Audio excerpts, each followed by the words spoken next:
আজ সন্ধেবেলা আবারও একটু মুড়ি মাখাচ্ছি। আসলে এই সন্ধেবেলাটা হলে না খালি মনে হয় যে কী খাবো কী খাবো। আর মিষ্টি কোনো জিনিস খেতে আমার একদম ভাল লাগে না। আর যেহেতু সন্ধেবেলা আমি চাও খাই না, তাই এই সন্ধেবেলার খাবারটাকে নিয়ে খুব চাপে পড়ে যাই। তার জন্য আজকে এই মুড়িটাই মাখাচ্ছি। এই মুড়ি মাখা খেতে আমাদের বাড়িতে সবাই খুব ভালোবাসে। আর দেখবে ভালোও লাগে সন্ধেবেলা খেতে। আর এরকম ঝালমুড়ি মাখা দেখলে না আমার ট্রেনের ঝালমুড়ির কথা খুব মনে পড়ে। ছোটোবেলায় যখন বাবা মার সঙ্গে ট্রেনে করে খুব দূরে কোথাও যেতাম, তখন এই ঝালমুড়িটা তো অবশ্যই খেতাম। এছাড়া যখন স্কুলে পড়তাম তখনও তো ঝালমুড়ি কম খাইনি, তাই না?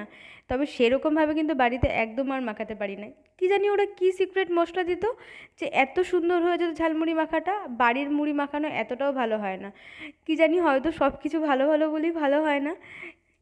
আগে তো বাড়িতে থাকতে এরকম মুড়ি মাখা আমি আর মা প্রায় সময়ই খেতাম, কিন্তু এখন আমার বিয়ে হয়ে যাওয়ার পরে মায়ের এই জিনিসটা খাওয়াটাই সব থেকে বেশি করে কমে গেছে। চলো, আমার মুড়ি মাখা রেডি। এবার বিকালে এই মুড়ির সঙ্গে 5 স্টার দিয়ে